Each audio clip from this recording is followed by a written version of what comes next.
Hello there, and welcome to Sleep Science Lab. I'm so glad you found your way here. Wherever you are right now, whether you are nestled beneath a soft blanket, resting your head gently on a pillow that holds you like a quiet cloud, or simply lying still in the warm, tender darkness of your room, I want you to know that you are exactly where you are meant to be. Right here, right now, safe and still and wonderfully at ease. Tonight we are going to do something rather beautiful together. We are going to slow down. We are going to breathe and let the world outside grow very, very distant, like a harbor seen from a boat drifting gently out to sea. The noise, the rushing, the busyness of the day will simply fade. And in that softening stillness, we are going to turn our attention toward one of nature's most ancient and quietly extraordinary creatures, the spider. Now, before your mind flickers, with any restless thought, I invite you to simply imagine something gentle. A single thread of silk, thinner than breath itself, catching the very first light of a pale morning, trembling, just barely, in a whisper of air, holding a single drop of dew, perfectly round, perfectly still, like a tiny planet, suspended in silver. That thread was made by a spider. And the science behind it is more astonishing, more tender, more deeply woven into the fabric of life on this earth than most of us have ever paused to consider. If you find this journey peaceful tonight, and I believe you will, please consider leaving a gentle like and quietly subscribing to Sleep Science Lab. It helps more tired souls find their way here, to this soft and unhurried space. Now, close your eyes if you'd like. Let your breathing slow, and let's begin this slow and soothing journey. There is a world that exists just at the edges of your awareness, quietly humming beneath leaves, between blades of grass, in the soft corners of old wooden beams and moonlit window frames. It has been there all along, patient, intricate, and deeply, deeply calm. Tonight, we step softly into that world together. We will not rush. We will simply drift through it like a breath of warm air, moving through an open window on a still summer evening. Let each fact settle into you like a stone dropping gently to the bottom of a clear, quiet lake, and let sleep find you somewhere along the way. Spiders have walked upon this earth for more than 300 million years, long before the first flower ever opened its petals to the sun, long before the first bird lifted its wings into a pale and waiting sky. The spider was already here, quietly spinning, quietly existing. Think of that for a moment, as you rest there in the gentle dark. 300 million years of soft footsteps moving across bark and stone and mossy leaf. 300 million years of silk, drawn so gently from within a living body, trailing behind like a whisper left in the warm, quiet air. The spider did not rush to be here. It simply arrived, and it stayed. It watched the whole world change around it, as mountains rose, and rivers shifted, and ancient forests breathed in and out across the long and turning ages of this earth. And still it spun. Across this wide and wandering world, there are more than 45,000 known species of spider, 45,000 different ways of being small and eight-legged and alive, each one a gentle variation on a theme that began long before memory. Some are barely visible, smaller than a grain of rice, tucking themselves into the folds of flowers like tiny living secrets. Others stretch their legs wide across warm surfaces of bark, wearing patterns like painted maps of worlds we have never visited. Some live alone in the silk-lined chambers of underground burrows, where it is always cool and always quiet. Some spin their webs between tall grasses, where morning mist gathers in small round beads along every silver thread.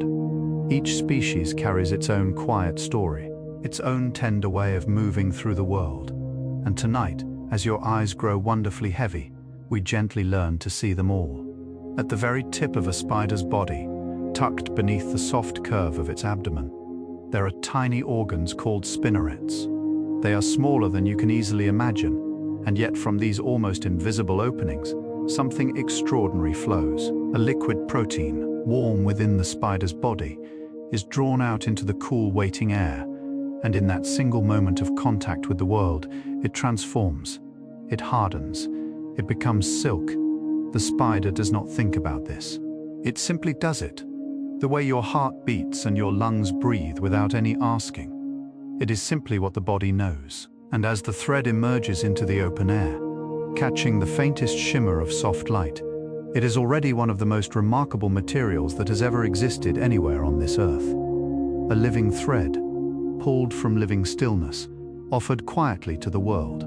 Here is something that may settle softly into your sleeping mind like a warm stone placed in an open palm. Spider silk, that thread so delicate it seems made of almost nothing, is stronger by weight than steel. Hold that thought gently. A thread spun by a creature no heavier than a single raindrop, thinner than one strand of your own hair, possesses a tensile strength that human engineers have spent long decades trying to understand and imitate. Steel wire, drawn out to the thinness of spider silk, would simply fall. The spider's thread would hold. Scientists describe it as one of the most perfect structural materials in the known world. It is elastic, absorbing great energy rather than breaking beneath it. It bends in the wind and returns to stillness. It is pure strength, wearing the quiet costume of something gossamer and soft, and barely there at all. Wherever there is warmth and leaf and bark and quiet, a spider has made its home. They live on every continent of this wide and beautiful world, save only the frozen silence of Antarctica, where even the most patient life finds little welcome. From the steaming green depths of tropical forests, where warm air hums with moisture and golden light falls in slow columns through the canopy, to the pale and drifting grasses of high mountain meadows, where the wind moves cold and clean. From the red dusted deserts, where the days burn bright and the nights run deep with stars, to the cool damp corners of old stone walls in quiet village gardens. The spider goes wherever life allows. It finds its small and perfect space. It lays down its silk with great care, and then it waits, with a patience far older and deeper than anything we fully understand. A spider's web is not simply a trap. It is a home, a diary, a map of the wind. When a spider begins to spin, it first releases a single thread into the open air, letting it drift on the gentlest current until it finds something solid to hold. This is called a bridge line. The spider trusts the air to carry it. It does not force or push or struggle. It simply releases and waits and lets the world do what the world will do. There is something deeply peaceful in that image, if you let it rest in your mind as you sink a little deeper into your pillow. A tiny creature, releasing a single thread into open space, with perfect and unhurried trust. The thread drifts, the air carries it, and somewhere softly it lands, and the building of something beautiful begins, one slow and patient line at a time. When we speak of a spider's web, we often picture the orb web, that perfect wheel of radiating spokes and spiraling silk that catches the morning light like a stained glass window made of dew. But spiders are far more inventive than any single shape. Some weave tangled cobwebs, soft and three-dimensional, like tiny hammocks suspended in shadow and air. Some build flat sheet webs that tremble over grass like pale green lakes seen from a great height above. Some construct funnel webs, drawing a wide silken sheet down into a narrow silken tube, where the spider waits in warm dimness. Each architecture is a quiet expression of a different life, a different knowing. The spider does not learn from books. It carries this knowledge in its body, in its very blood, passed down through all those 300 million years of patient and unhurried being. A spider produces not one kind of silk, but several. Different silks for different purposes, each one drawn from a different set of spinnerets, each one carrying its own character and quality. There is dragline silk, strong as a lifeline, which the spider trails behind itself wherever it goes, a thread connecting it always to the place it came from. There is capture silk, soft and stretchy and subtly sticky, which forms the spiral threads of the orb web. There is silk for wrapping, softer than the rest, for enclosing things gently. And there is silk for egg sacs, the most tender of all, thick and gentle, and made with what can only be described as care. Each silk is a different language, and the spider speaks them all simultaneously, fluently, without ever pausing to consider what it already so perfectly knows. Close your eyes and imagine a tiny spider, no bigger than a small button, climbing to the very top of a fence post on a warm and breezy autumn afternoon. It lifts its abdomen slightly toward the open sky. It releases a thread of silk, so fine it is nearly invisible, into the moving air.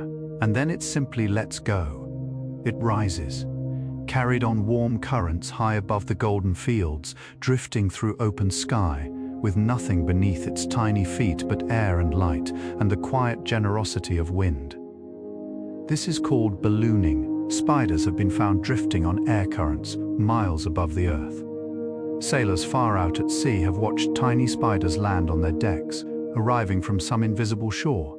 The spider does not fear the vastness.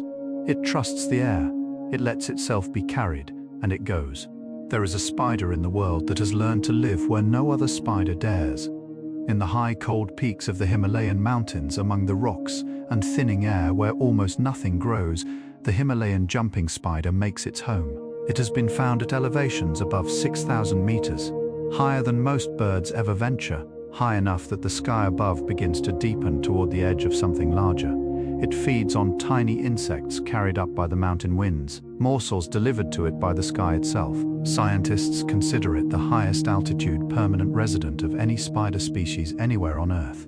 And yet it is small, and it is warm-bodied, and it goes about its quiet life among the cold stones, leaping with extraordinary precision, seeing the world through 8 clear eyes that catch every shift of pale mountain light, patient and present and perfectly at home.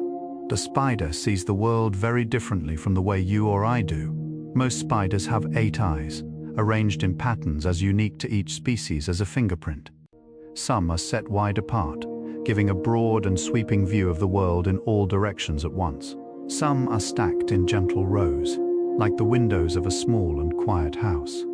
The jumping spider carries 2 enormous forward-facing eyes that give it vision so precise, so richly detailed, that scientists describe it as comparable in quality to eyes many thousands of times its size. Those great dark eyes can swivel and tilt within the spider's head, tracking a tiny movement with a focus that feels almost tender. When a jumping spider looks at something, it truly looks. There is an alertness there, a quiet intensity of presence that reminds us that even the smallest life is paying exquisite and devoted attention to its world. While some spiders see with extraordinary clarity, others rely on something softer, something closer to feeling than to sight. The hairs that cover a spider's body are not simply decoration, they are instruments. Thousands of tiny sensory hairs, called trichobothria, line the legs and body of the spider, each one so delicate that it responds to the movement of a single air molecule. A moth flying silently across a dark room several feet away creates a tiny disturbance in the air. The spider feels it. A voice carried softly through the night creates a gentle pressure wave. The spider feels that too. In a way, the spider does not merely sense its world, it wears its world. The air itself becomes a kind of language, spoken in vibrations so soft and subtle they pass entirely beneath the reach of human awareness, and yet the spider reads every word.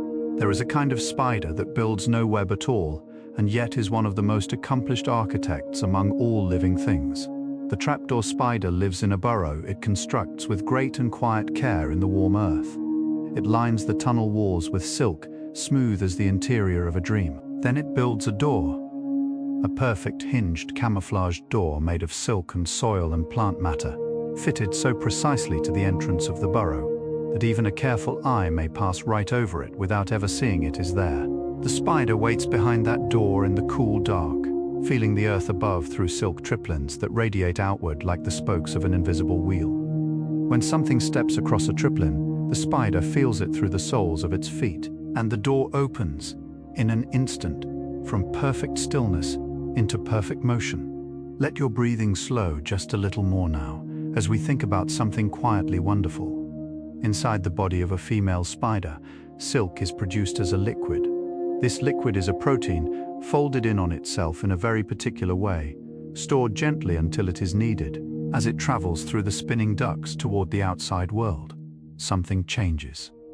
The protein molecules, jostled and aligned by the narrow passage, begin to orient themselves in the same direction. And as they emerge into the open air, they lock together, becoming something solid, something strong. The spider does not heat or cool or chemically treat this material.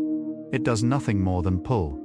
It is the gentle act of drawing outward, the patient tension of emergence that creates the silk. All that strength, born from nothing more than a slow and steady pulling toward the light. Some spiders are social creatures, living in great communal webs that can stretch across many meters of forest undergrowth, shared by thousands of individuals who have, in some quiet and unspoken way, decided to build something together. The social spider, Anolosomus eximius, weaves these vast silken cities in the warm rainforests of South America.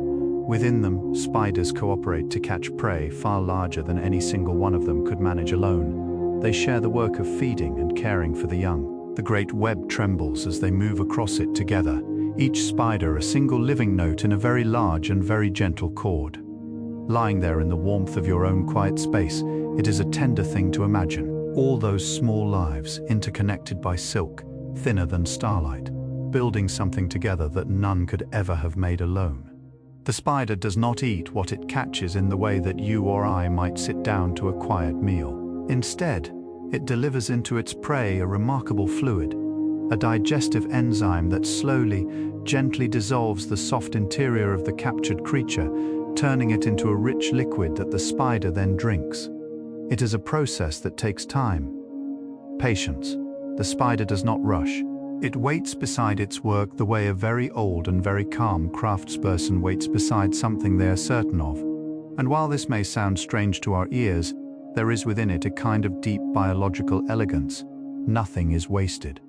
Everything is used. The spider takes exactly what it needs and leaves the rest to the wind and the rain and the slow, quiet turning of the earth.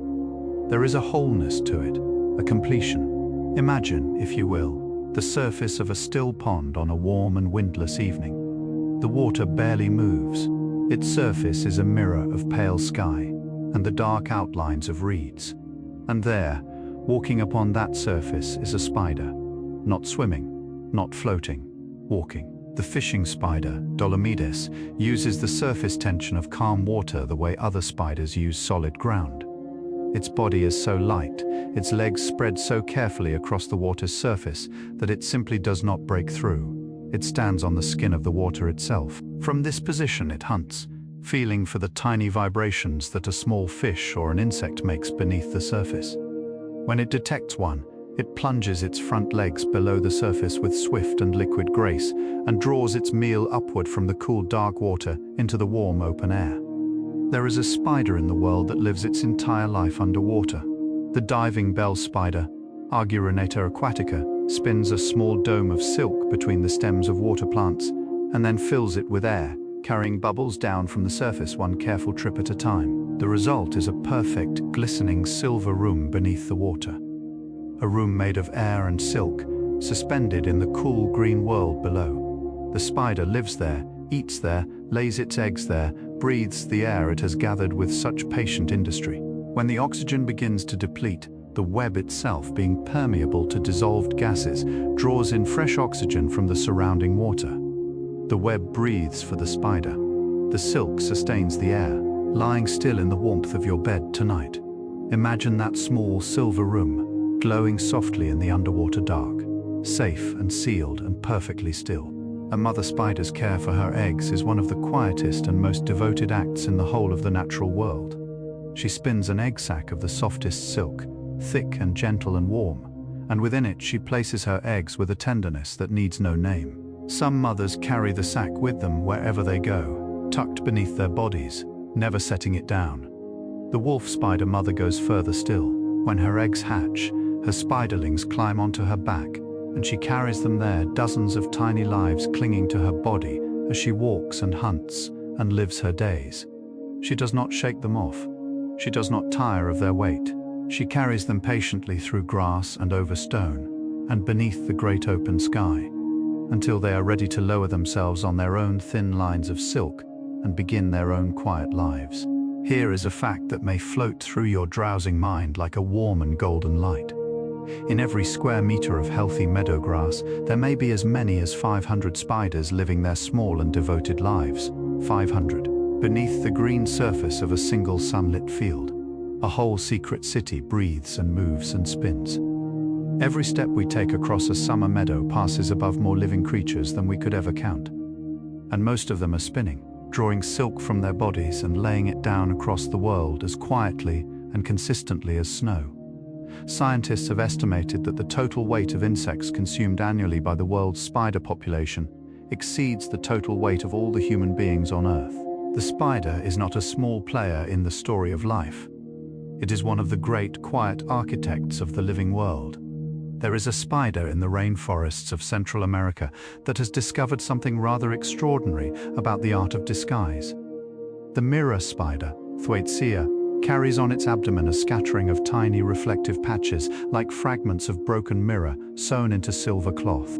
These patches shift and change in size, expanding when the spider is calm, contracting when it feels uncertain, as though the spider itself breathes through its own shining surface in the dappled green light of the forest understory, where sun falls in shifting coins of gold between the leaves. This tiny creature becomes almost impossible to see. It reflects the world around it so perfectly that it seems to disappear into whatever it rests upon. It does not hide. It simply becomes the light. And in doing so, it offers us a gentle lesson in the quiet art of belonging, completely to the place where you are. The web of an orb-weaving spider is built in a sequence so precise and so consistently repeated that it reads almost like a piece of music. The same gentle melody played each time in the same beautiful order. First, the frame, then the radial spokes, drawn outward from a central hub like the first light of a rising sun. Then a temporary spiral, laid down quickly, used as scaffolding. Then, working inward from the outer edge, the permanent sticky spiral, laid down in smooth and even loops that narrow toward the center, with a geometry so close to perfect that mathematicians have devoted entire studies to understanding it. The spider does all of this from memory carried in its body, not its mind. It has no blueprint. It needs none. The knowledge is older than thought. It was there before thought existed, and it expresses itself, night after night, in quiet, spinning perfection, when the light falls just right, early on a cool autumn morning when the air holds the first soft memory of winter. Spiderwebs reveal themselves across the landscape in their hundreds, their thousands. Every hedge, every fence post, every low-hanging branch suddenly carries its own shining architecture. The fields appear draped in the finest cloth. It looks on those mornings as though the night itself has been carefully stitched together and left out to dry in the pale and rising sun. This phenomenon has a name. It is called gossamer. The word itself is beautiful, soft in the mouth as the thing it describes. Derived from an old phrase meaning goose summer, it refers to those warm, still days in late autumn when the air fills with floating silk and the world takes on a quality of gentle, luminous dreaming. A world wrapped softly in its own quiet wonder. Let us rest a moment with the color of spider silk. In its natural state, the dragline silk of most spiders is not white, as we so often imagine it. It is golden, a warm, pale amber gold, like the color of honey held up to a winter window, or the color of late afternoon light settling across old wooden floors. The golden silk orb weaver of the tropics spins a web that, in direct sunlight, glows with a deep and vivid warmth that seems almost too beautiful to be functional, and yet it is both. Researchers have found that the golden color of certain webs may serve to attract bees and other insects, which are drawn to the warm tones of flowers. The web does not merely wait. It glows like a warm invitation in the bright air of morning, beauty and purpose, woven together into one inseparable golden thread. There is a quality in the silence of very late night, when the world has grown still and the last sounds of distant life have faded, that feels something like silk, smooth, continuous, holding everything very gently in place. Spiders are mostly creatures of the night. As the darkness deepens and the air cools, they emerge from their retreats and begin their work.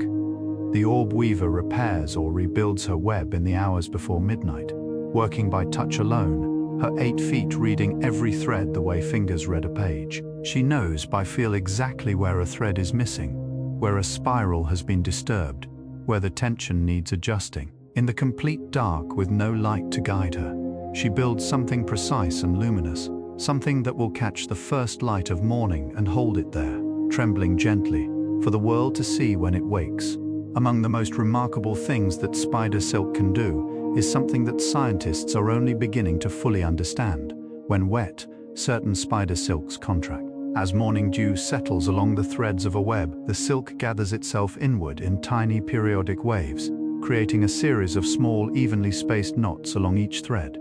These knots are not flaws, they are engineering. Each knot acts as a gathering point, drawing microscopic droplets of water inward from the surrounding thread and collecting them into a single, larger, rounder, heavier drop. The water moves toward the knot, the way a river moves toward the sea, drawn by a gradient so subtle it exists at the very edge of physical law. The spider has solved, without ever thinking about it, a problem that engineers have spent years trying to replicate: how to harvest water from air itself, using nothing but the quiet intelligence of silk. In the warm coastal forests of Madagascar, there lives a spider whose silk has been tested and found to be the toughest biological material ever measured on this earth. The Darwin's bark spider, Cairostris darwini, builds webs that stretch across rivers and streams, anchored to trees on opposite banks, spanning distances of up to 25 meters. To do this, it must produce a silk of extraordinary strength and elasticity, a silk that can absorb the energy of a large insect, striking it at full speed without breaking, without collapsing into the water below. The silk of this spider is 10 times tougher than Kevlar, the material used in bulletproof vests, 10 times, and it emerges from the body of a small brown spider, no heavier than a paperclip, living quietly in the warm air above a slow and glistening river, building something impossible every single night. There is a spider that does not spin a web to catch its food, but instead carries its trap with it, held between its front legs like a tiny net between outstretched hands. The ogre-faced spider, Dinopis, weaves a small rectangular web of unusually stretchy silk and holds it taut between its forelegs as it hangs from a branch in the darkness. When an insect passes below, the spider lunges forward and stretches the net outward, scooping its prey from the air with a motion of such swift and quiet precision that it is over before it has truly begun. It has 2 enormous forward-facing eyes, the largest relative to body size of any spider. Eyes so sensitive to light that they can detect movement in near-total darkness. Each morning those great eyes degrade and are rebuilt fresh each evening. The spider makes new eyes every single day for seeing into the dark. As you lie there in the soft warmth of this moment, your breath moving in and out with wonderful, easy slowness, consider this tender detail. A spider, when it walks across its own web, does not stick to it. The sticky spiral threads that trap flying insects simply do not hold the spider itself. This is partly because the spider moves with a light and perfectly distributed touch, spreading its weight across many points simultaneously. And it is partly because the spider's feet are covered in tiny structures that allow them to release cleanly from sticky surfaces before the adhesion can take hold. The spider glides across its own creation as freely as a skater moves across ice. It lives at the center of a trap that was never meant for it. It built this world of careful stickiness and moves through it in complete and effortless freedom. The maker always free within its making. There is a particular quality to the hour just before dawn, when the darkness has softened to a deep and quiet blue and the first birds are only just beginning to consider the possibility of song. In the garden, in the hedgerow, in the tall grass at the field's edge, spiders are completing their night's work. Some are finishing the last careful loops of a new web. Some are returning to their retreats, satisfied and still. Some simply rest at the center of their webs, one leg resting lightly on a signal thread, feeling for the last quiet vibrations of the night. The whole landscape at that hour is laced with silk, invisible in the dimness, waiting for the light. And when the first pale edge of sun breaks above the horizon and touches the world with its tentative gold, those webs blaze suddenly into existence, as though the night has left behind its jewelry, laid gently across the face of the waking earth. The jumping spider is perhaps the most personable of all spiders, and scientists who study them often speak of them with a warmth that is difficult to keep out of otherwise careful and measured language. These small, compact, velvety creatures move through the world with a curiosity that is immediately recognizable to anyone who has watched one closely.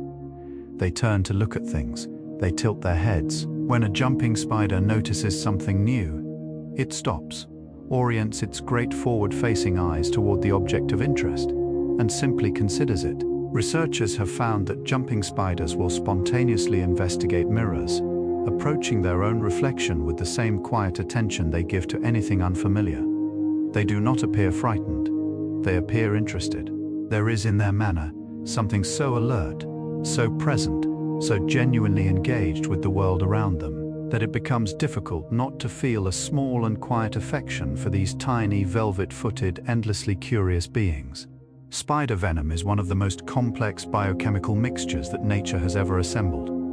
A single drop, too small to see clearly with the naked eye, may contain hundreds of different molecules, each one precisely shaped to do a very particular thing within the body of a very particular kind of prey.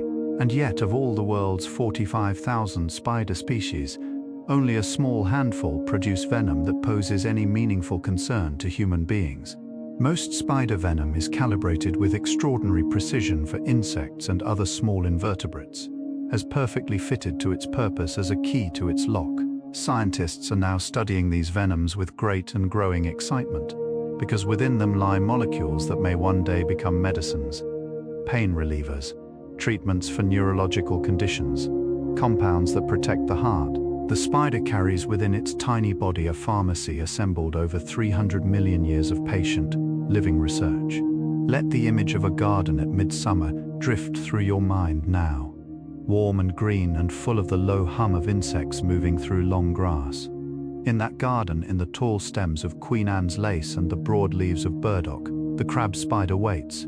It does not spin a web. It simply chooses a flower, one whose color closely matches its own pale or golden or faintly pink body, and it sits there, perfectly still, wearing the flower like a garment made of light. It can change its color over the course of several days, shifting from white to yellow and back again, adjusting its disguise to match whatever bloom it has chosen to inhabit. It waits with the patience of something that has forgotten the concept of hurry entirely. The bee arrives, seeking sweetness, and the crab spider, still as a petal, simply extends its forelegs and closes them, as gently and as finely as a door. There is something deeply restful about the structure of a spider's nervous system. Unlike the nervous systems of mammals, which are constantly processing, filtering, projecting forward and backward through time, the spider's nervous system is exquisitely tuned to the present moment. It responds to what is happening now. It does not ruminate. It does not anticipate with anxiety. It simply receives the information that the world is offering in this exact instant and responds to it with total, uncluttered attention. The silk thread trembles. The spider feels it. The air stirs. The spider knows. There is no layer of interpretation, no archive of past webs worrying the present one. Just this thread, just this moment, just this pure and immediate aliveness. As you breathe slowly in the quiet dark tonight, there is something gently instructive in that simplicity. Just this breath, just this warmth, just this moment, complete and entirely enough. In the cloud forests of South America, where the trees are draped in mosses so green they seem to glow from within, and the air is always cool and always full of quiet moisture, there lives a spider that builds a web unlike any other. The Uloborus spider produces a silk. Unlike the silk of most other spiders, it is not sticky in the conventional sense. Instead, it is covered in thousands of microscopic loops and curls, like the finest wool imaginable, each tiny loop ready to snag the delicate legs or wing scales of any insect that brushes against it. The thread is called cribellate silk, and it is produced through a special organ, the cribellum, that combs the raw silk into this extraordinary woolly texture as it emerges. Under a microscope, it looks like something between a cloud and a forest, a structure so intricate and so quietly beautiful that it seems less like a trap and more like a small and perfect world. There is a spider in the deserts of the American Southwest that has learned to read the sand the way a sailor reads the sea. The desert grassland wolf spider moves across the pale, sun-warmed earth in long and purposeful arcs, navigating by the position of the sun, by the pattern of polarized light in the sky, and by a kind of internal compass that scientists are still working to fully understand. When it has traveled far from its burrow in pursuit of prey, it turns and finds its way home with a precision that leaves researchers quietly astonished. It does not leave a trail. It does not follow landmarks. It simply knows where home is.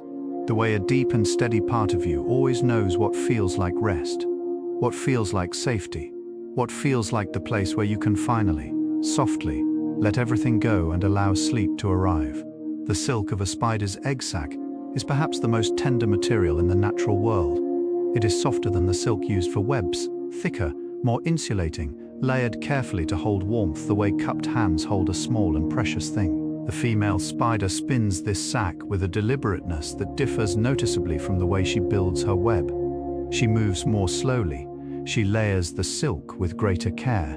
Some species add a second layer, and then a third, as though reassuring herself that what lies within is truly, completely protected. Inside, the eggs rest in their own small darkness, wrapped in warmth and silk, and the accumulated patience of something that does not yet know the world. They simply wait, in their soft and enclosed quiet, for the moment when the world will open to receive them. Safe inside the softest thing that living hands have ever made. Consider for a moment the extraordinary fact that spiders are found in the fossil record with remarkable completeness and clarity. Because amber, that warm golden resin that seeps from ancient trees and hardens over millions of years into something permanent and luminous, sometimes preserved spiders in extraordinary detail. A spider trapped in amber 100 million years ago may emerge into our present looking almost exactly as it did in the moment it was caught. Its legs still extended, its spinnerets still visible at the tip of its abdomen, its eyes still seeming to hold some quality of the ancient light it last looked into. These amber fossils are like small golden windows into a world almost unimaginably distant from our own. And yet the spider inside looks entirely familiar, because the spider, patient and perfect, has barely needed to change at all. It arrived at its design long ago, and it has simply, quietly, kept it. There is a sound that spiders make, though it is not a sound we can hear with human ears. Many species of spider communicate through vibration, sending signals along silk threads or through the surfaces they rest upon. The male wolf spider drums his pedipalps, the small leg-like appendages near his mouth, against dry leaves or bark, creating a pattern of vibrations that travels through the surface to the female some distance away. Each species has its own rhythm, its own pattern, as individual and as recognizable as a voice. The female spider, sensing these vibrations through the fine sensory hairs on her legs, receives this message through her feet. She feels it the way you might feel music not just in your ears but in your chest, in your bones, in the deep and quiet places where sensation lives below the level of thought. A love song played on the instrument of the earth itself, as the night deepens around you now, and your body grows heavier and warmer, and more wonderfully still.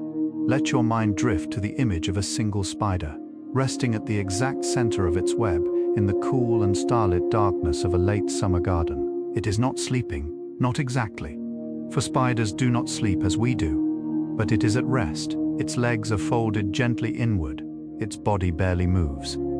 It is simply being in that profound and uncomplicated way that only very small and very ancient creatures seem to fully master. The web around it trembles almost imperceptibly in the faintest movement of night air. Each thread holds a tiny bead of moisture that catches the starlight and holds it.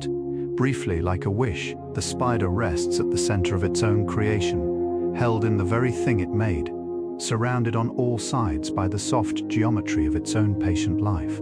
Scientists who study spider silk have long dreamed of producing it artificially, in quantities large enough to be useful to medicine and engineering and the quiet everyday world of human making. It has proven to be one of the most difficult challenges in modern materials science.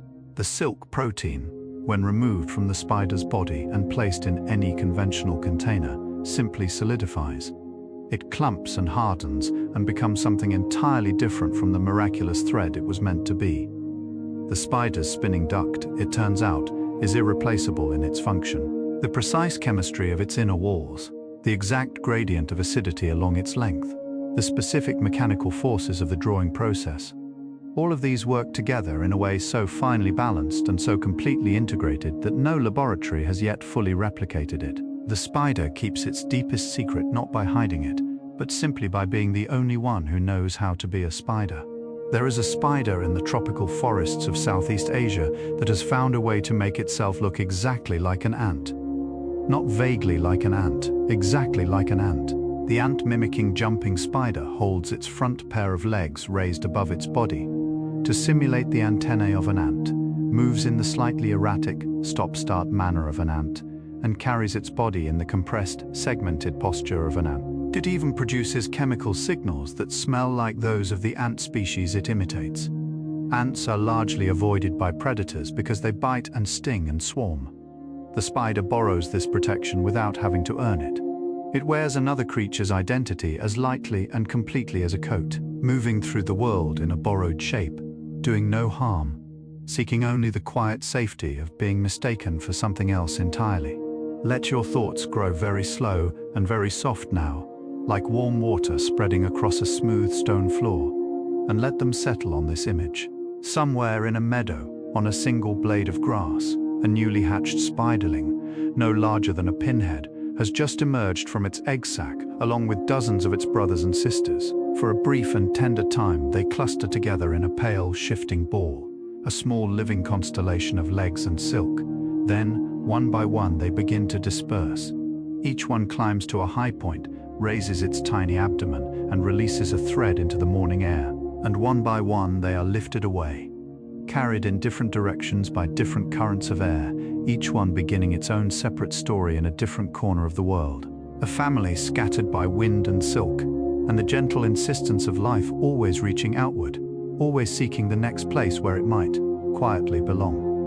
The web of a spider is not permanent. It is rebuilt, repaired, or entirely replaced with a frequency that speaks to a kind of daily devotion that is quietly wonderful to consider. Many orb-weaving spiders consume their own web each morning, drinking back into their bodies the proteins they spun out the night before, recycling every molecule with a thriftiness that the most careful human engineer could only admire. Nothing is wasted. The silk that was last night's architecture becomes this morning's nourishment, becomes tonight's new architecture. The spider does not mourn the web it takes apart. It does not grieve the loss of what it built. It simply receives it back into itself, rests through the day in whatever shelter it has made, and then, as darkness comes again, begins once more, building the same beautiful structure, fresh, as though for the first time. Every night, a new beginning, deep in the warm soil of an Australian forest, in a burrow lined with the smoothest silk, a trapdoor spider waits that has been waiting. In this same burrow, for more than 40 years, she was discovered and studied by researchers in Western Australia, and when she was found, she was the oldest known spider in the world, estimated at 43 years of age, 43 years of quiet life in the same small space, 43 years of feeling the earth above her through her silk triplines, 43 years of that perfect hinged door opening and closing in the darkness. She had outlived the surrounding vegetation, outlived the researchers who first began studying her, outlived whole seasons of drought and rain and the slow turning of decades. She did not wander. She did not seek. She simply stayed and tended her small and perfect space, and in doing so became the oldest spider ever known to have lived upon this earth. There is a quality to spider silk that no human-made fiber has ever quite matched, and it is this. Spider silk is simultaneously strong and elastic. Most materials that are very strong are also very rigid. They resist deformation, but when pushed beyond their limit, they shatter. And most materials that are very elastic are soft and weak, stretching easily but offering little resistance. Spider silk does both at once. It stretches, accepting the energy of impact gracefully, absorbing it rather than resisting it, and then it holds. It does not break, it does not shatter, it gives and then it stays. Scientists call this combination toughness, and it is extraordinarily rare in nature. It is, in its way, a kind of wisdom encoded in a material. The wisdom of yielding without losing, of bending without breaking, of accepting the force of the world fully and remaining quiet and whole on the other side of it. In the high mountain meadows of Central Asia, when the first cold days of autumn begin to turn the grasses golden, something extraordinary fills the air. Thousands upon thousands of spiders, all of them small, all of them riding single threads of silk, drift across the landscape on currents of warm air rising from the cooling earth. The phenomenon looks from a distance like a soft and silver snowfall moving sideways. Shepherds in those regions have watched it for centuries, and in the old pastoral traditions of several cultures, this drifting silk was considered a gentle blessing, a sign that the season was turning well, that the cold would come slowly and the winter would be kind.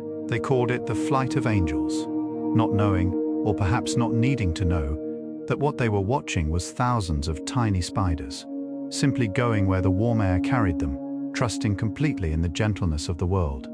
Your body is growing wonderfully heavy now, sinking deeper into the warmth beneath you.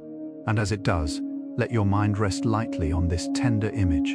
In the forests of the Pacific Northwest of North America, in the cool green dimness beneath tall firs and cedars, there is a spider that builds its retreat by rolling a single living leaf into a tight tube, binding it with silk at several points so that it holds its curled shape, and then living inside it. The spider did not find this tube, it made it. It chose the leaf, walked along its edge, attached threads, and drew the edges inward with patient, incremental tension until the whole leaf curled around itself and became a home. A single leaf, persuaded by silk into the shape of shelter, the spider inside, invisible to the world, tucked into its own green and living room, resting through the day in the quiet, rustling company of the tree that made the very walls it sleeps within.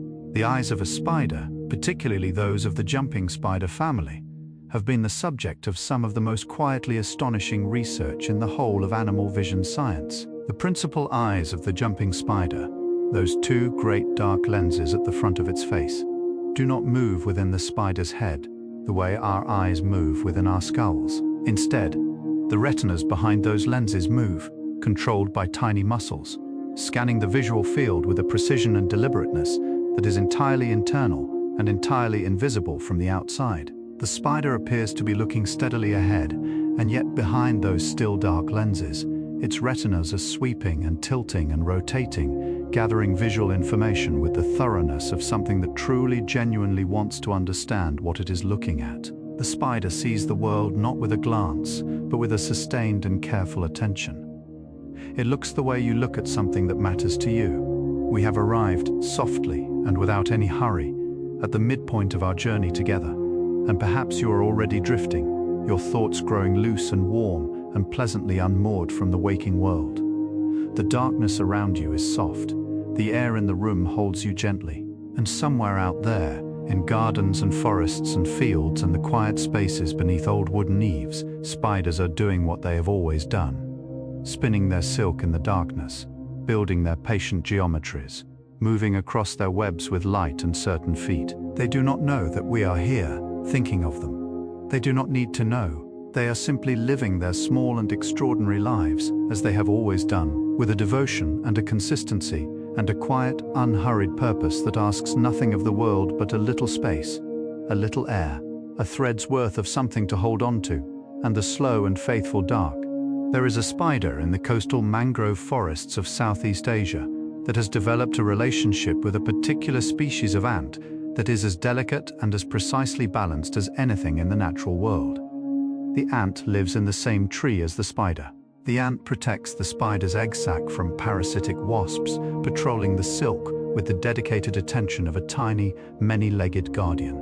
In return, the spider tolerates the ant's presence on its web, something most spiders will not do. Neither creature planned this arrangement. Neither creature negotiated it.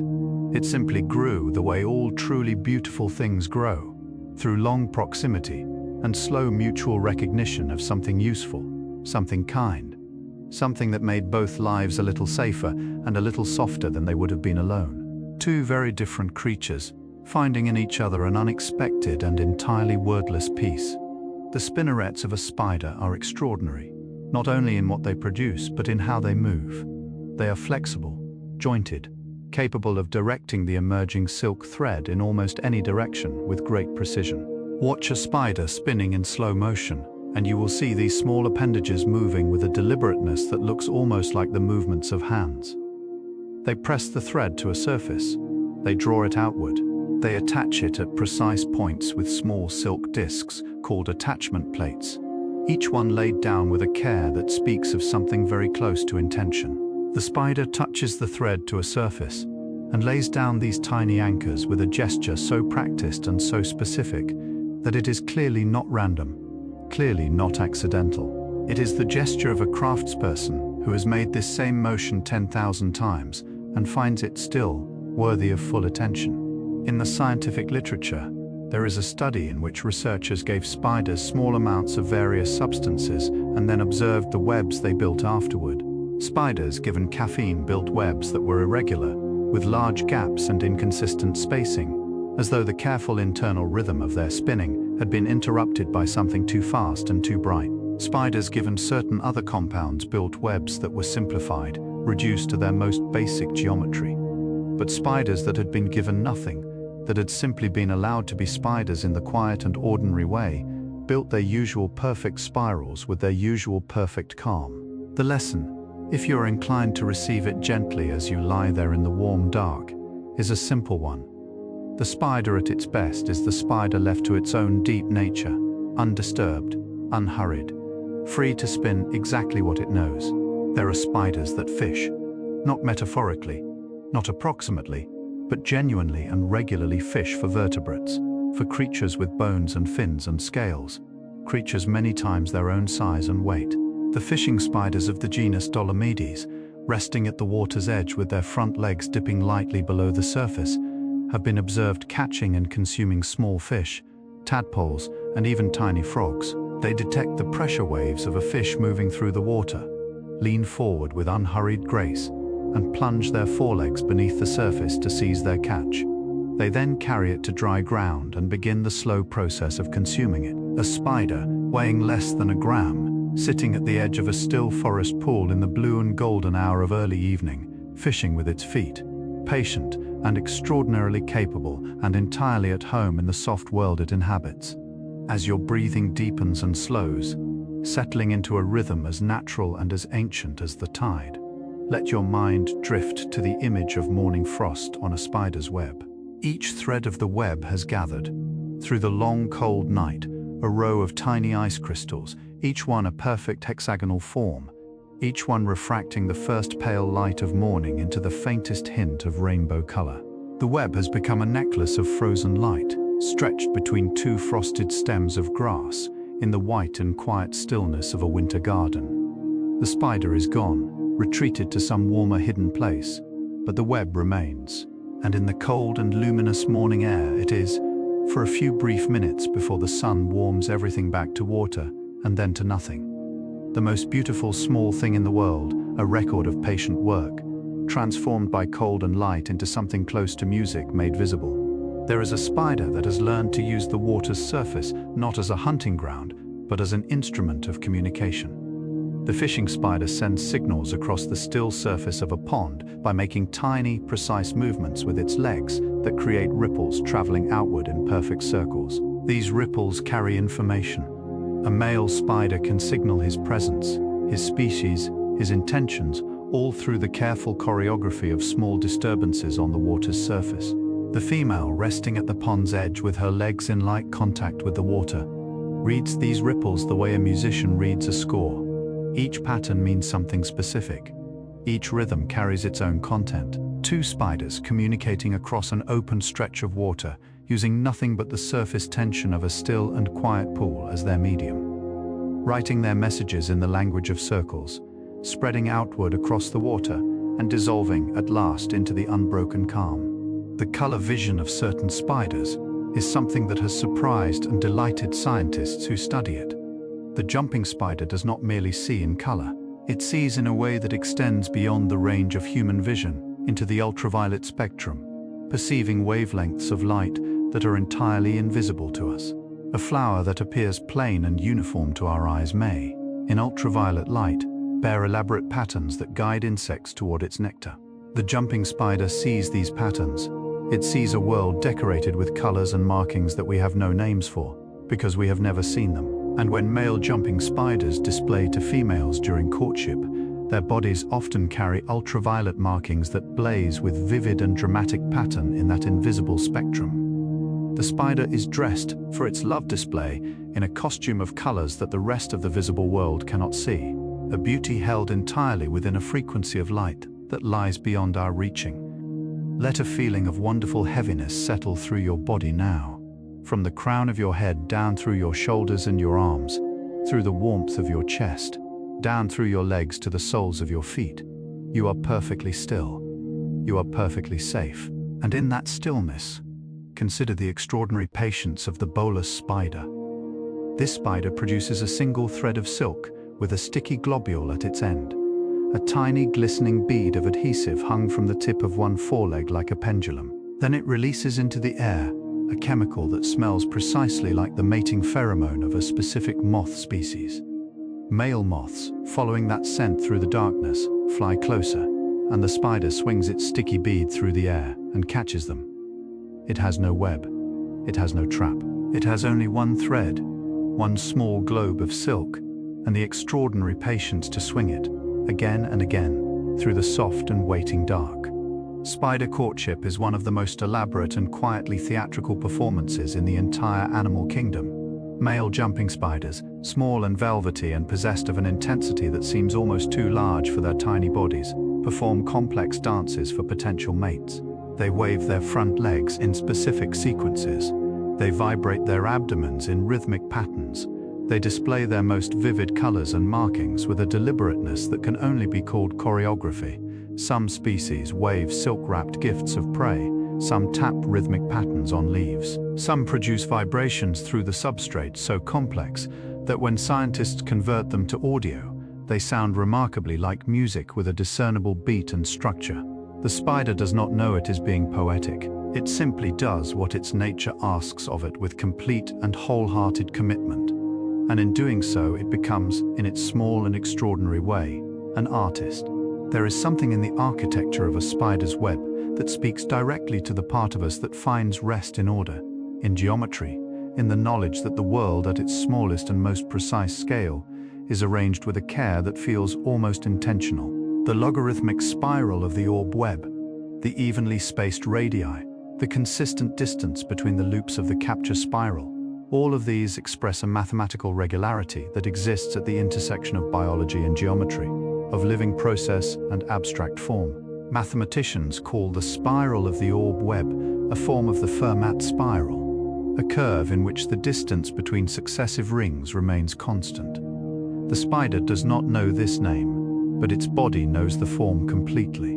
It builds it in the dark, from the inside of its own living nature, expressing in silk a truth about the shape of things that mathematicians discovered only by looking very carefully at what the spider had already known. In the warm and humid forests of Central Africa, there lives a spider that decorates its web with elaborate structures made of debris, dead insects, shed skins, and clumps of silk wound into shapes that mimic the spider's own body. These decorations, called stabilimenta, are arranged in the web with a deliberateness that researchers have spent decades trying to fully explain. Some believe they attract insects by reflecting ultraviolet light. Some believe they discourage large animals from walking through the web and destroying it. Some believe they serve as camouflage, hiding the spider among a web full of things that also look like the spider. Perhaps all of these are true at once. The spider, without any deliberation, has solved several problems simultaneously with a single elegant structure. It has decorated its home, protected its life, and made itself invisible, all with the same patient arrangement of the same simple materials. The blood of a spider is not red. It is pale blue, the color of a winter sky just before the light fully leaves it, or the color of shallow water over white sand seen from a great and peaceful height. Spider blood, called hemolymph, carries oxygen not with iron-based hemoglobin as our blood does, but with a copper-based molecule called hemocyanin. Copper, when it binds with oxygen, turns blue, and so the spider carries within it a quiet river of pale winter blue, moving through its body with every heartbeat, delivering oxygen to every leg, every eye, every spinneret. The spider's heart is a long, thin tube running along the top of its abdomen, pumping this blue river forward and outward with slow and steady persistence. Inside every spider, in the deepest and most private interior of its small and ancient body, there flows a color that belongs to sky and sea and the cool, clear, infinite distances of the world. As the night around you deepens and your thoughts grow slower and more feathery, and more willing to release their hold on the waking world, let this image drift through your mind with great and lazy softness. In a garden, On a warm September afternoon, a garden spider, Argiope aurantia, rests at the center of her large and perfectly formed orb web. She is large and boldly patterned, her abdomen bearing a design of gold and black that catches the low afternoon sun like something hammered from precious metal. She does not move. She simply rests there, at the absolute center of everything she has made. Her legs arranged along the radial threads in a posture that gives her body the shape of a cross, each leg resting on a different spoke, feeling for the first trembling of an arrival. She is perfectly placed within her own creation. The architect at rest inside the building, listening to the afternoon breathe. There is a small and rather wonderful fact about the way spiders grow. Like all arthropods, spiders are enclosed within an external skeleton, a cuticle that is firm and protective but cannot expand. And so in order to grow, the spider must shed it entirely. This process is called molting, and it is one of the most extraordinary and quietly vulnerable moments in a spider's life. The spider first seals itself inside a retreat of dense silk. It becomes very still. Then, slowly and over the course of many hours, the old cuticle splits and the spider draws itself out from within it, emerging soft and pale and temporarily fragile into the air of its silken chamber. For a time, it is entirely defenseless. Its new cuticle has not yet hardened. It rests in its retreat, motionless, waiting for its new self to solidify around it, emerging from its old form into a body that is entirely, perfectly new. The silk threads of a spider's web are not simply smooth cylinders. Under a powerful electron microscope, they reveal themselves to be structures of extraordinary complexity. The surface of a single thread of dragline silk is covered in a pattern of nanoscale grooves and ridges, and the thread itself is composed of multiple protein fibers twisted around one another in a precise helical arrangement, like a cable made of cables made of cables, each level of structure contributing to the overall properties of the whole. The thread is simultaneously a rope, a spring, a scaffold, and a sensor. It carries tension, it transmits vibration, it collects water, it resists ultraviolet degradation, and it does all of these things in a structure thinner than a single human hair, assembled at room temperature from materials produced inside a living body, in a process that requires no energy beyond the slow and patient act of drawing it gently out into the waiting world. There is a spider in the dry grasslands of Africa that has mastered the art of becoming invisible, not through color or pattern, but through stillness, so complete it seems to transcend the bark spider. When it presses itself against the surface of a tree trunk and ceases to move, does not merely blend in, it disappears. Its flattened body, its earth-toned markings, its absolute and total commitment to motionlessness, combine to create something that the eye simply slides past, the way water slides past a smooth stone without ever catching on it. Predators walk within inches of it and see nothing. Researchers have spent long minutes staring at a patch of bark, knowing that a spider is there, and still being unable to find it. The spider has not hidden itself. It has simply become the bark. It has become the texture and the color and the profound, unhurried stillness of the tree itself. Let your body feel wonderfully anchored now, heavy and warm and perfectly held by the surface beneath you. And let your mind move gently toward the image of a tiny money spider, one of the smallest spiders in the world, sitting on the back of your hand. It weighs almost nothing, less than a single raindrop. Its 8 legs are so fine they are almost invisible individually, and yet they carry it forward with a delicacy of touch, so precise that you might not feel its passage at all. In many cultures across Europe and Asia, the money spider is considered a bearer of good fortune. If one lands on you, tradition says, wealth and luck are on their way. Perhaps this is simply because something so small and so quiet, choosing to rest upon you for a moment, choosing your warmth as its temporary resting place, is already a kind of gift. A small life, pausing in its small journey to share a moment of the world with you. Scientists studying the mechanics of spiderweb construction have discovered something that deepens the sense of wonder around this ancient craft considerably. When a spider lays down the sticky spiral of an orb web, it spaces each loop at a distance that is not arbitrary. The spacing is determined by the spider measuring the distance with its own leg. using the length of its own body as a living ruler.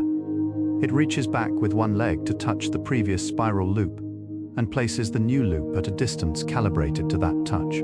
The spider is its own measuring instrument. Its body is the standard against which the web is built. And so every orb web in the world is, in a very precise and literal sense, a self-portrait, a map of the spider's own dimensions, drawn in silk across the open air, expressing in geometry the exact and particular size and reach of the creature that made it. In the high canopy of tropical rainforests, where the light arrives in shifting coins of gold through layers of green that have never been mapped completely, there are spiders that never descend to the ground at all. They are born in the canopy. They live in the canopy.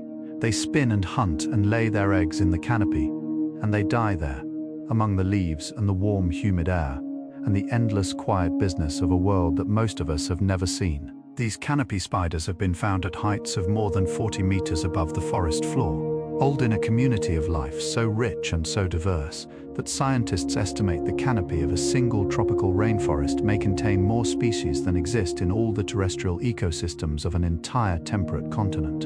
And among all those thousands of species, the spiders spin their webs and go about their ancient work, high above the earth, in a green and luminous heaven. Your eyes are so pleasantly heavy now. The world outside this soft and quiet space has grown very distant, very small, a murmur at the far edge of something you are gently, willingly leaving behind. And as you drift, let one more image settle into the deepening warmth of your closing mind. A spider, somewhere in the world right now, is spinning, perhaps in a garden nearby, in the cool, dark air beyond your window. Perhaps in a forest many miles from here, where the trees stand tall and the night is deep and full of the small sounds of living things going about their patient work. That spider does not know that you exist, and yet you are connected to it by something older than either of you, by the long thread of life itself, stretching back through all those 300 million years, through every web ever spun and every silk thread ever drawn from a living body into the open, waiting, endlessly generous air. There is a spider in the rainforests of Peru that builds, around the base of its own egg sac, a series of small decoy spiders made entirely of debris and silk. These tiny constructions, assembled from dead insects, leaf fragments, and carefully wound balls of silk, are shaped and sized to resemble spiders. They hang in the web around the real egg sac like a small and quiet community of guardians. When a predator approaches and disturbs the web, these decoys tremble and swing convincingly, drawing attention away from the real spider and the real eggs within their silken case. The spider built them one piece at a time, selecting each fragment with apparent care, binding each one with silk into the right approximate shape. It made companions out of the debris of its own life. It built a small neighborhood of replicas to stand watch over its most precious and irreplaceable thing. The hydraulic system by which a spider moves its legs is one of the most elegant pieces of engineering in the living world. Spiders do not have extensor muscles in their legs, the muscles that would push the leg outward and straighten it. Instead, they extend their legs by pumping hemolymph, that pale blue blood, into the leg under pressure, using hydraulic force to push it outward the way pressure fills and stiffens a soft tube. This is why a spider, when it dies, curls its legs inward. The hydraulic pressure is gone, and the flexor muscles, the ones that pull the leg closed, have the last word. In life, the spider maintains a constant, gentle pressure in its limbs, a living hydraulic readiness, a body always softly poised between rest and motion. Each leg a small pressurized vessel, ready to reach outward at a moment's notice, held in constant quiet readiness by the simple, ceaseless pressure of living. Some of the most ancient human traditions carry within them a quiet reverence for the spider and its silk. In the mythology of the Lakota people of North America, the spider-woman Iktomi is a figure of great creative power, a weaver of the world's stories, a spinner of fate and possibility. In the traditions of West Africa, the spider Anansi is a keeper of all the stories that have ever been told, a trickster and a teacher who hides great wisdom inside small and seemingly simple tales. In ancient Egypt, the goddess Neith was associated with weaving, and the spider was considered her sacred creature. Across cultures and across centuries, separated by oceans and by languages, and by every possible difference of circumstance. Human beings looked at the spider and saw the same thing: a maker, a weaver, a creature that draws something from within itself and uses it to build the world in which it lives. There is a moment in the construction of an orb web, a single specific moment, that researchers who have filmed the process describe with a particular softness in their language. It is the moment when the spider, having completed all the radial spokes and laid down the temporary spiral, pauses at the center of the web and is still, just for a breath, just for a moment of pure stillness at the hub of everything it has made, with the spokes radiating outward in all directions and the world beyond held at a gentle distance by the geometry it has created. The spider is at the center of its own universe, in the brief and quiet interval between the completion of one thing and the beginning of the next. And in that pause, that small perfect stillness at the heart of its own making, it looks, just for a moment, like something that knows exactly where it is and is content to be there. 3/4 of our journey through this silk-threaded night has passed now, as gently and as quietly as the turning of the earth itself, and perhaps you feel it in the weight of your eyelids and the deep, spreading warmth that has settled through every part of you. The world is very far away. Your breathing moves in and out with a slowness that belongs to the deepest kind of rest. And somewhere, in the soft and spider-threaded darkness beyond your window, the night continues its ancient and unhurried business. Dew is gathering on silk. Webs are trembling in the faintest breath of air. Small eight-legged creatures are moving through the dark with a patience and a purpose as old as the world itself. And you are here, warm and still and wonderfully, completely at rest, drifting on the long, slow current of this night toward the deep and welcoming shore of sleep. In the soft, rain-washed forests of New Zealand, there lives a spider whose web glows in the darkness with a faint and ghostly blue-green light. The luminous moss spider builds its small sheet web among the glowing mosses of cave entrances and deeply shaded stream banks, where the light is always dim and always gentle. The web itself appears to absorb and hold whatever small amount of light reaches it, giving it a quality of very soft luminescence in the darkness, as though it were spun from something closer to moonlight than to protein. Whether this glow serves any particular purpose, whether it attracts prey or simply reflects the bioluminescent mosses around it, researchers are still quietly debating. But the image itself needs no explanation to be beautiful. A spider's web, glowing softly in the deep green dark of an ancient forest, like a small and private lantern hung by something that simply wanted to fill its corner of the darkness with a little light. The sense of touch in a spider is distributed across its entire body in a way that makes our own sense of touch seem almost crude by comparison. Every hair on a spider's body, and there are thousands of them, is connected to a nerve cell that sends information directly to the spider's brain. The spider does not merely feel things it contacts directly. It feels the air that moves across it, the vibrations that travel through any surface it rests upon, the subtle changes in humidity and temperature that move through the environment around it. It is, in the most literal sense, surrounded by sensation, wrapped in it. The spider lives inside a continuous, rich, three-dimensional conversation with its world, conducted entirely through the language of touch. As you lie there in the quiet dark, feeling the warmth of your blanket and the soft pressure of your pillow, you are, in your own gentle way, doing something the spider has always known, reading the world through the patient intelligence of your skin. In the mountain forests of Japan, in the cool, cedar-scented air of autumn, there is a tradition of noticing the spider webs that appear in great numbers in the early morning of certain days, covering the ground of forest clearings with a silver sheet of overlapping webs so dense that the whole clearing looks as though it has been laid with the finest cloth. Japanese poets of the classical period wrote of this phenomenon with great tenderness, seeing in it an image of impermanence and of fragile beauty, the way the most exquisite things are always also the most briefly present. By midday, the webs are gone, dried by the sun, disturbed by the wind, invisible once more. They existed for a few hours, perfectly and completely, and then they were simply part of what had been, beautiful not despite their brevity, but somehow because of it, because the most quietly wonderful things have always known how to let go. Scientists have recently discovered that spider silk possesses a property that makes it deeply interesting to medical researchers working in the field of wound healing and tissue regeneration. Spider silk is biocompatible, meaning that living human tissue does not reject it or react to it with inflammation. It can be placed in contact with living cells, and those cells will grow along it. Using the silk as a scaffold, a gentle framework along which new tissue organizes itself. Ancient physicians in several cultures, including those of Greece and Rome, are recorded as having used spiderwebs to dress wounds, pressing the soft, dense silk of old webs directly onto bleeding cuts. They did not know why it worked. They simply observed that wounds dressed with spider silk healed cleanly, with less infection and less scarring than those left uncovered.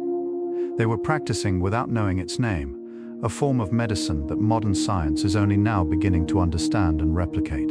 There is a spider that spins no web, builds no burrow, carries no egg sac, and yet is one of the most numerous and widespread spiders in the entire world. The linified spider, the tiny sheet web spinner, sometimes called the money spider in British tradition, is found in almost every terrestrial habitat on Earth, from garden soil to mountaintop, from Arctic tundra to tropical meadow. It builds a tiny horizontal sheet of non-sticky silk just above the surface of the ground or vegetation, with a tangle of fine threads above it. Insects walking or flying into the upper threads are knocked downward onto the sheet and fall through a small hole into the waiting spider below. The web is so small it is almost invisible. The spider is so small it is almost invisible, and yet together they are everywhere, in their millions and their billions, quietly tending their tiny invisible traps in every corner of the living world, doing their patient and essential and entirely unnoticed work. There is a quality to the way a spider moves across its web that is unlike the movement of almost anything else in the natural world. It is not the movement of something hurrying. It is not the movement of something uncertain. It is the movement of something that knows every inch of the surface beneath its feet, with a completeness and an intimacy that goes far beyond sight or thought. The spider reads its web as it moves across it. Every step, a conversation between foot and thread. Every shift of weight, a question answered instantly by the tension and the angle of the silk beneath. It moves the way a very accomplished musician moves through a familiar piece, not thinking about the notes, not calculating the intervals, simply moving through a known and beloved structure with the whole body's understanding. The web is not something the spider uses. The web is something the spider inhabits, completely, the way you inhabit the warm and certain knowledge of your own breath moving in and out, in the quiet dark. The Goliath bird-eater spider of the South American rainforest is the largest spider in the world by mass, with a body the size of a small fist and legs that span up to 30 centimeters across. And yet, for all its extraordinary size, it is a creature of remarkably quiet habits. It lives in a deep silk-lined burrow in the forest floor, emerging only at night to hunt. It moves slowly and deliberately. It is not aggressive. When threatened, it rubs its hind legs against its abdomen to release a cloud of tiny irritating hairs, a gentle warning rather than an attack. Its footsteps in the deep silence of the rainforest night produce a sound that researchers describe as a soft, dry rustling, like the turning of a page in a very old and very large book. The biggest spider in the world, moving through the darkness with the unhurried patience of something that has absolutely nothing to prove. Let the weight of your body settle even more deeply now into the warmth that holds you. Let your shoulders drop, let your jaw soften. Let your hands open gently like flowers that have finished their blooming for the day. And as you sink into that wonderful heaviness, consider the remarkable fact that spider silk, when exposed to water, does not weaken as most natural fibers do. It supercontracts. Wet spider silk shrinks to a fraction of its dry length, becoming shorter and thicker and denser, tightening the web in rain the way a sail tightens in wind, maintaining structural integrity in exactly the conditions that might otherwise destroy it. The web does not collapse in rain. It gathers itself. It draws inward. It becomes, briefly, a denser and more concentrated version of itself, and when the rain passes and the silk dries, it extends again quietly back to its original dimensions, contracting and expanding with the weather, breathing with the sky, patient through every kind of change.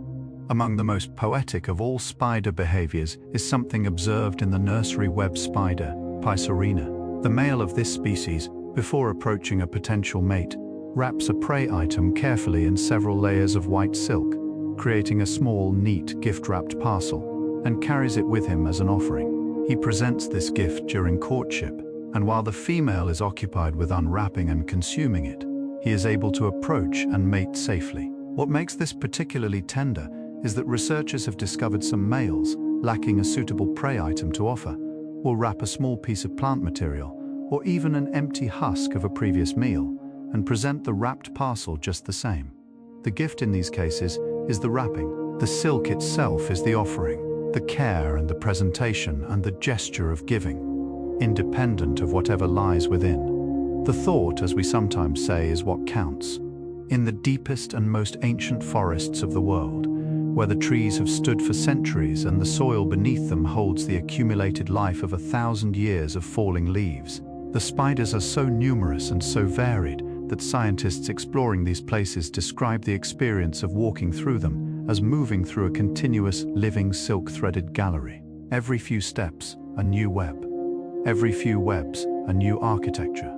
Every new architecture, a new species with its own quiet story, its own patient history, its own particular way of having solved the ancient problem of how to catch what flies through the air using only what the body itself can make. The forest floor, the understory, the mid-canopy, the high canopy above, each layer inhabited by its own community of spinners, each one adding its fine and fragile contribution to the vast and invisible tapestry of silk that lines the living world. There is a spider in the cloud forests of Ecuador that has been observed doing something that researchers, when they first witnessed it, struggled to find adequate language to describe. The spider gathers plant fibers, insect parts, soil particles and fragments of lichen, and assembles them into a large three-dimensional structure in the center of its web, a structure that from certain angles resembles a larger spider. It is approximately 20 times the size of the spider itself. The spider sits at the base of this construction during the day, largely hidden, while the decoy above it draws the attention of anything that approaches. The spider built itself a larger self. It constructed a version of its own body at a scale that commands attention, that fills the space of threat with something too large and too present to ignore, while the real spider rests quietly below, small and still and entirely undisturbed in the shadow of its own magnificent fiction. The relationship between spiders and the ecosystem they inhabit is so deeply woven into the fabric of ecological balance that scientists describe their removal from any habitat as one of the most destabilizing things that could occur within it. Spiders are the primary regulators of insect populations in most terrestrial ecosystems. Without them, the populations of flies, mosquitoes, aphids, and agricultural pest insects would rise to levels that would place enormous pressure on plant life, on other animals, and on human food systems. The spider asks for nothing in return for this service. It requires no payment, no acknowledgement, no gratitude. It simply goes about its ancient and devoted work, night after night and season after season, keeping the world in the quiet balance that allows everything else within it to flourish. It is one of the great, unseen keepers of the living world, present everywhere, noticed almost nowhere, essential beyond all easy reckoning. As your mind grows softer, and the thoughts that drift through it become less like sentences and more like images, like the slow turning of warm color behind closed eyes, let this last long image find you. Imagine a single spider web stretched between two branches of an old apple tree in a garden at the very end of summer. The apples are ripening, filling the warm air with a sweetness that belongs to that season and no other. The web is large and perfect, built over several nights by a garden spider who has spent the whole summer in this tree. Growing slowly from a tiny spiderling into this large and capable being, she rests at the center of her web in the late afternoon light, which is golden now, the way late summer light always is, thick and warm and slightly drowsy, as though the sun itself is beginning to consider the long and comfortable rest of autumn. The web glows in that light like something consecrated. Researchers studying spider cognition have discovered something that has quietly reshaped the way scientists think about the relationship between a brain and its behavior. The spider's brain, tiny as it is, appears to be supplemented by its web in a way that has no direct parallel in any other animal. The web itself, researchers suggest, functions as an extension of the spider's cognitive system. Information stored in the tension and geometry of the web is retrieved by the spider through touch, effectively using the web as an external memory, a physical record of the environment encoded in silk. The web is not just a tool. It is, in a very precise scientific sense, a part of the spider's mind. The spider thinks in part through its silk. Its cognition extends beyond its body and into the world it has made. The boundary between the spider and its web is perhaps not a boundary at all, but a gradient, a slow and seamless continuity of self. There is a moment in the life of every web when it is complete, when the last thread has been laid, the last attachment made, the last careful calibration of tension achieved, and the whole structure hangs in the air, finished, perfect, ready. The spider moves to the hub and becomes still. The web trembles very slightly in whatever air is moving through the night. And in that trembling it seems almost to breathe. It is one of the most complete things in the natural world. Not merely functional, though it is supremely functional. Not merely beautiful, though it is quietly, deeply beautiful. It is complete in the way that only things made with the whole of a living creature's nature can be complete, made not from a plan or a blueprint or a desire for beauty, but from the pure, unthinking expression of what that creature is. The web is the spider, drawn outward into the world, the most honest and the most complete self-expression that any living thing has ever made. There is a spider in the dry woodlands of the American Southwest that has developed a relationship with the desert itself, so intimate and so complete that it seems less like an organism living in an environment and more like an expression of that environment, the way a certain quality of light is an expression of a certain quality of air. The desert tarantula moves through the warm red landscape with a slowness that matches the slowness of the desert itself, patient as erosion, unhurried as the growth of stone. It may live for 30 years, emerging each evening from its silk-lined burrow to walk its ancient roots through the dusty scrub.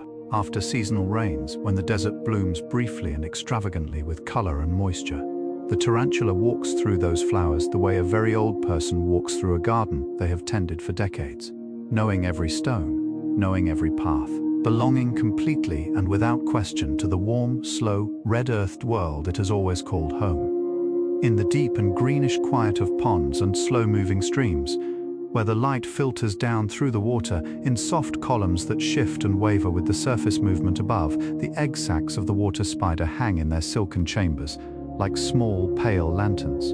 Each sac contains dozens of eggs suspended in air within their underwater room, kept warm by the insulating silk and the trapped atmosphere around them.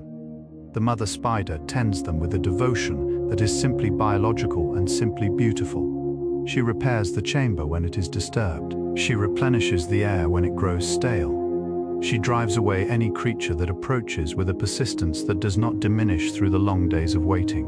And when the eggs finally hatch and the spiderlings fill their underwater nursery with the tentative energy of new life, she remains with them a little longer still, the last warmth of her presence surrounding them before they rise, one by one, into the bright and open world above. Let your breath move now with a slowness that belongs entirely to sleep. In and out, slow and warm. The world is very gentle tonight, and in that gentleness, consider the extraordinary fact that silk produced by the golden silk orb weaver spider has been successfully used to grow human nerve cells in laboratory conditions. The silk, placed in a culture of nerve cells, provided a scaffold along which the cells extended their delicate projections, growing and connecting in patterns that mirror the way nerves grow and connect within a living body. Researchers believe that silk scaffolds may one day help repair damaged nerves in the human spinal cord, restoring sensation and movement to people who have lost it. The spider, without any knowledge of neuroscience, without any awareness of human bodies or human suffering, has been quietly producing for 300 million years a material that may one day help a person feel the warmth of sunlight on their skin again. Among the many spider species that inhabit the tidal zones of coastlines, there are several that have evolved the ability to survive complete submersion in seawater for extended periods, closing their book lungs and slowing their metabolism to a pace so gradual it barely registers as living at all. They rest in their silken retreats beneath the tide, sealed in their silk-wrapped quiet, waiting with the absolute and unhurried patience of something that has no concept of how long waiting is supposed to take. When the tide retreats and the air returns, they emerge entirely untroubled and resume their lives at exactly the point where they set them down. The spider does not experience the long submersion as an ordeal. It simply waits, in the same way that the most profound rest is not an escape from life, but a quiet suspension of its urgency, a setting down of the day's weight into the dark and patient water, trusting completely that the tide will turn, and the air will return, and life will simply continue. There is a particular kind of stillness that descends on a garden in the last hour before midnight, a stillness so deep and so complete that it feels almost tangible, almost like a substance you could hold in your hands. In that stillness, the spiders are at their most completely themselves. The orb weaver sits at her hub. The wolf spider pauses on its stone. The money spider rests in its tiny hammock of silk above the grass. None of them are waiting exactly. None of them are restless or impatient or wondering what comes next. They are simply present, in that hour, in that darkness, in that garden, in the full and absolute completeness of their small and ancient lives. And there is in that image something so deeply restful, so genuinely peaceful, that it seems to offer itself as a kind of permission. Permission to be still, permission to be here, permission to rest, exactly as you are, in the soft and sufficient dark of this one quiet night, in the high alpine meadows of Switzerland, where the air is thin and clear, and the light has a quality of crystalline precision that exists nowhere else on Earth. Scientists have studied the silk of mountain spiders and found something quietly remarkable. The silk produced by spiders living at high altitude is subtly different from the silk produced by the same species at lower elevations.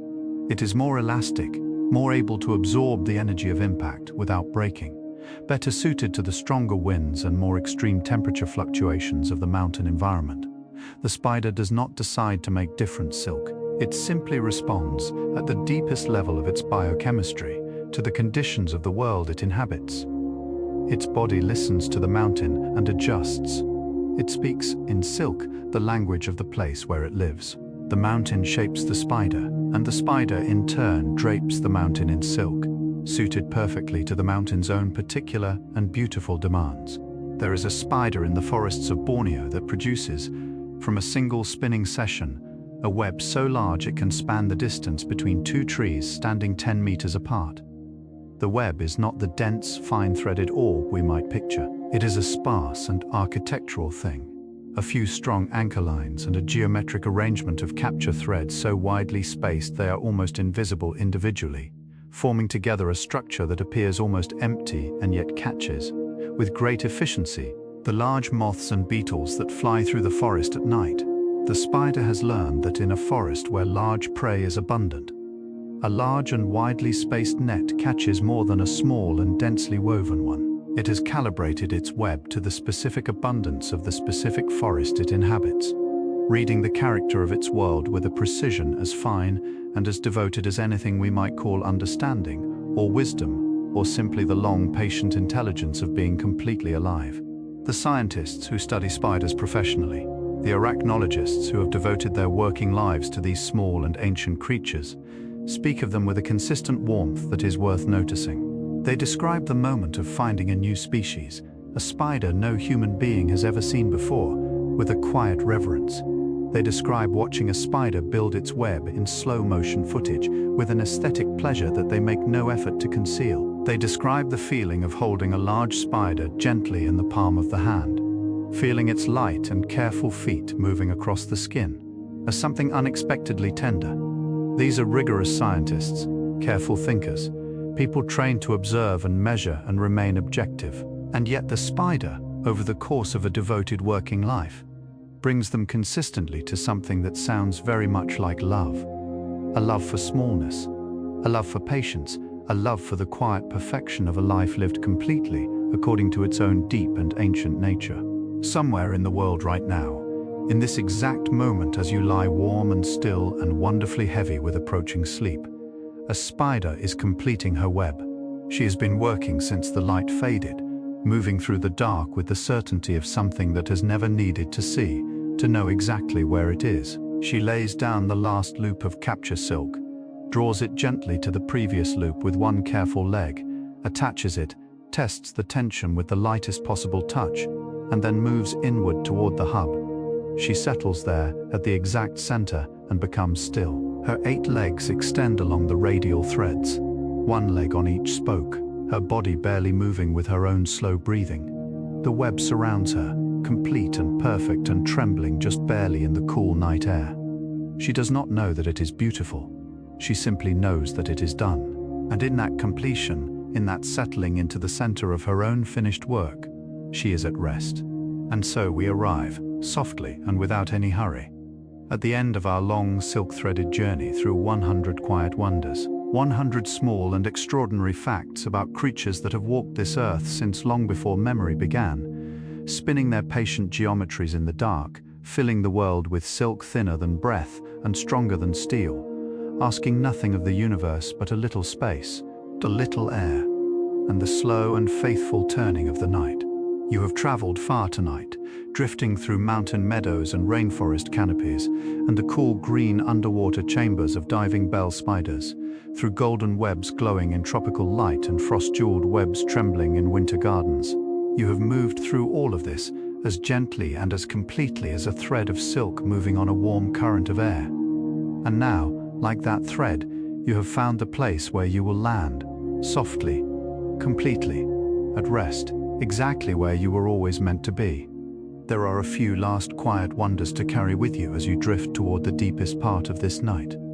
Scientists have calculated that if you were to unravel all the silk produced by all the spiders in the world in a single day and lay it end to end, it would stretch from the earth to the sun and back again, many times over.